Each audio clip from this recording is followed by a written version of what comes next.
Hello everyone, welcome back to my channel.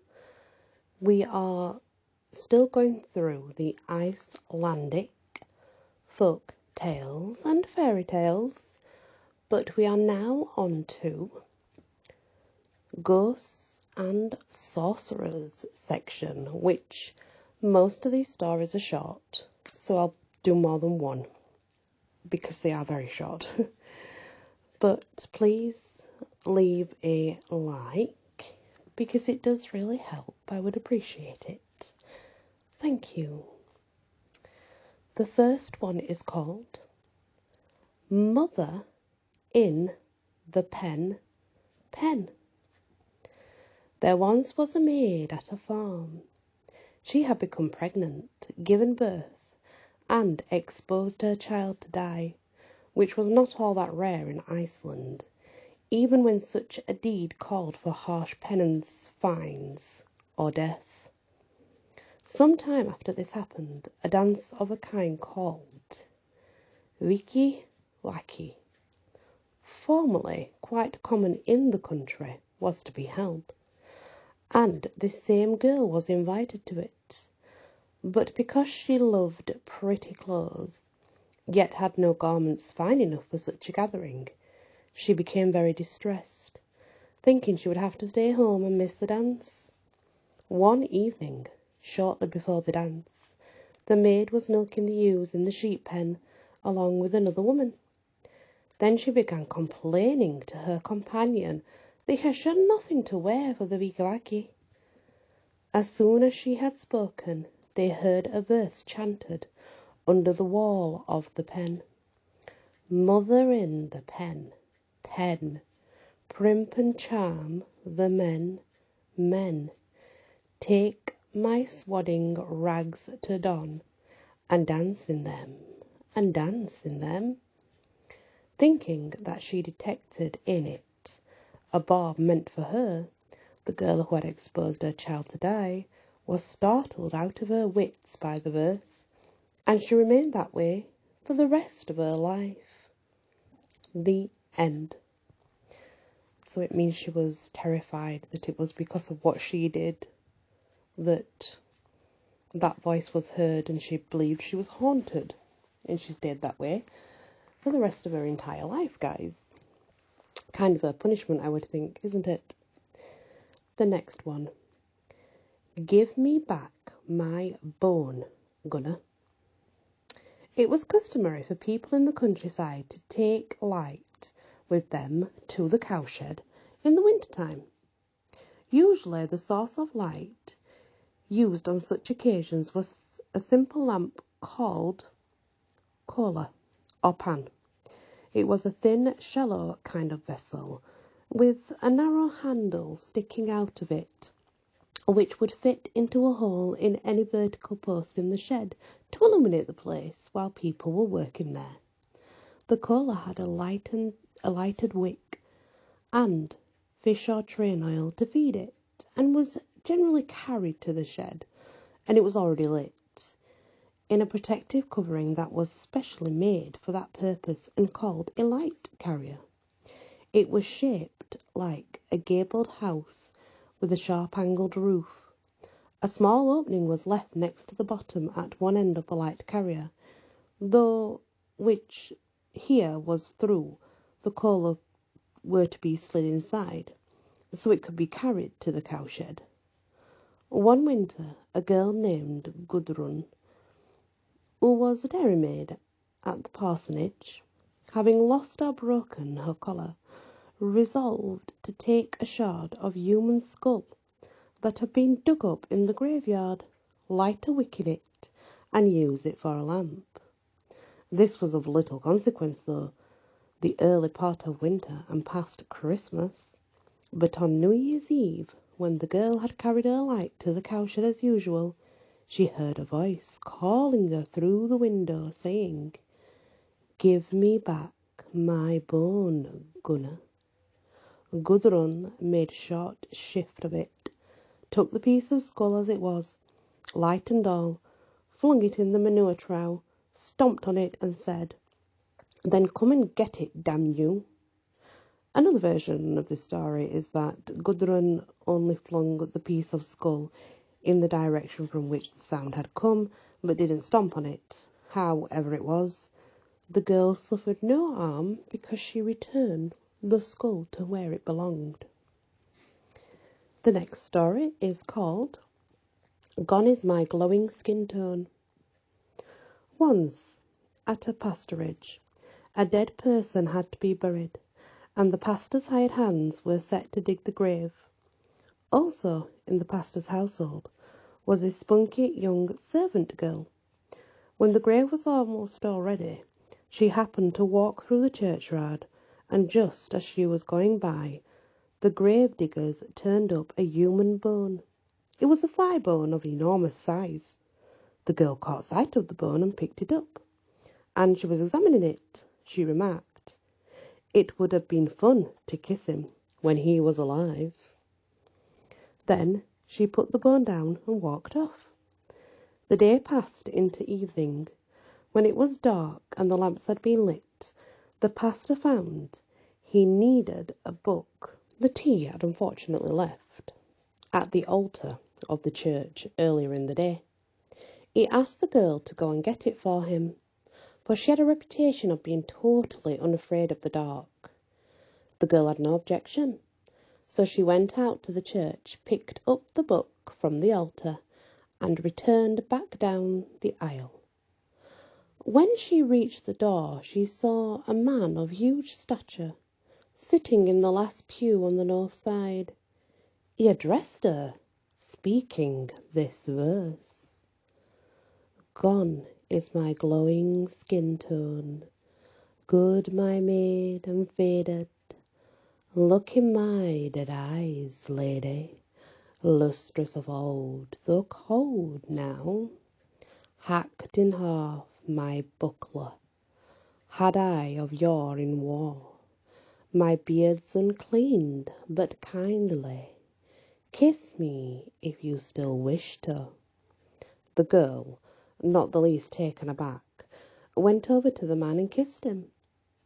Then she returned to the house with the book and thought nothing of it. There is another version of this story, and it said that the girl didn't dare kiss him, and the man, when he challenged her, she ran in panic out of the church and was never the same again. All agree, however, no matter which story, that the thigh bone uncovered in the grain must have been some sort of gigantic Saga Age warrior whom it belonged to, the very one that sat in the pew and spoke the verse. But she still kissed him regardless, even though he was dead. It did not matter to her. And the next one is called The Ghost and the Cash Box. This will be the last one, guys. There was once a steward of a church farm in northern Iceland. He was a married man of great wealth, much concerned with hoarding money, and it was known for certain that he had a large amount of cash. The man was close-fisted, while his wife was kind and charitable, but she had no influence over her husband. One winter the steward became ill. He died soon after, and his body was laid out and buried. After that his estate was settled, but it was found to include no money. The widow, when asked if she knew anything about her husband's money, she said she didn't know of a single penny, and since she was known to be an honest sort, her word was not questioned. People surmised that the steward had buried his money, which later proved to be the case. As the winter wore on, people began to be aware of hauntings at the farm and felt sure that it was the steward who had returned to be near his money. The situation grew worse as time passed, and in the spring most of the hired people were prepared to leave the widow. She in turn was ready to give up the farm. So it went until moving days. At that time a field hand came to the window offering his services, and she took him on. Having been there a short while, however, he discovered that the farm was badly haunted, and at one time he asked the widow if her husband had a lot of money. She replied she knew nothing about it.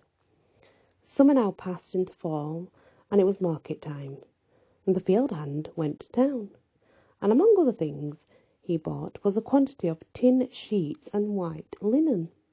When he returned, he had a shroud sewn from linen, while he himself, being a skilled metal worker, began to fashion himself gloves out of tin sheets. One evening, when the nights had grown dark again and everybody had gone to sleep, the field hand put on his tin gloves, placed a sheet of metal on his chest, and donned the shroud to cover it all completely, so it could not be seen.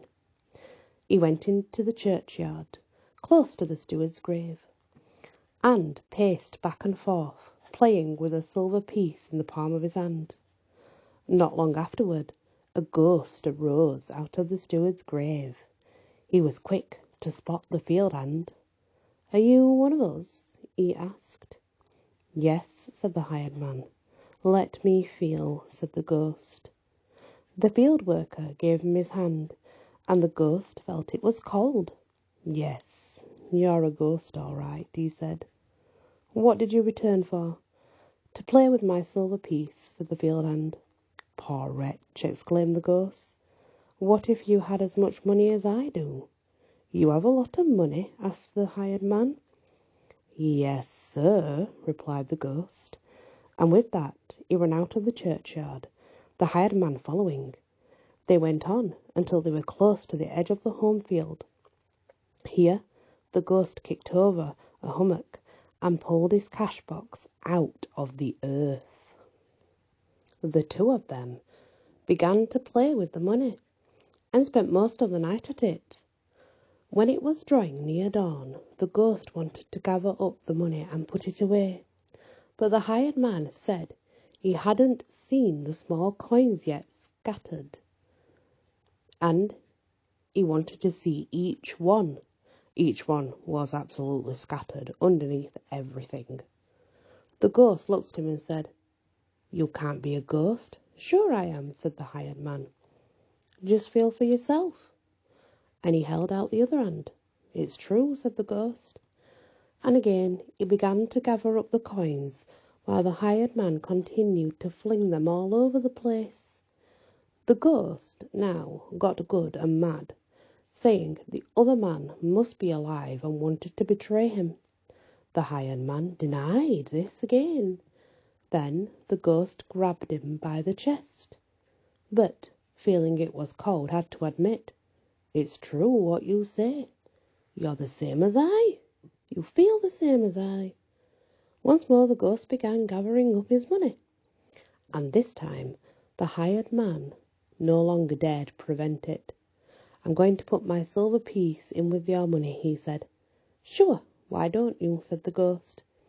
He put the hummock back in place so no one could see that it had been disturbed, and the two of them returned to the churchyard. "Where is your hole?" asked the ghost, when they were finally there. "It's on the other side of the church," said the other. "You go in first," said the ghost. "No," said the hired man, "you go first." There they stood arguing about it until day broke, and the ghost had to jump into his grave. The hired man went into the farmhouse, filled a tun with water, and placed it under the landing, and put his outfit from the night in it. He also went out and got the cash box, which he put into the tun as well. The day passed until evening, and everybody went to bed. The hired man slept opposite the door, and the night wasn't old when the ghost entered, sniffing in all directions and finding nothing. Angered, he struck his fist against the edge of the landing, and a mighty blow it was. Before he went out again, the hired man followed him, and the story goes that he then fixed the steward's grave so that his ghost was never to be seen after. The reason the hired man put his outfit and the cash box into the tun was that he wouldn't have the ghost smell the earth on them. The hired man later married the widow. They were married and lived happily for a very long time. Then that's the tale, and that's the ending of the tale. Thank you for listening. I truly appreciate it. Those are a few ghost it's ghost and sorcerers, but I do believe those are ghost stories as such from Icelandic folklore and fairy tales. We shall continue tomorrow, guys. Please hit the like and many blessings.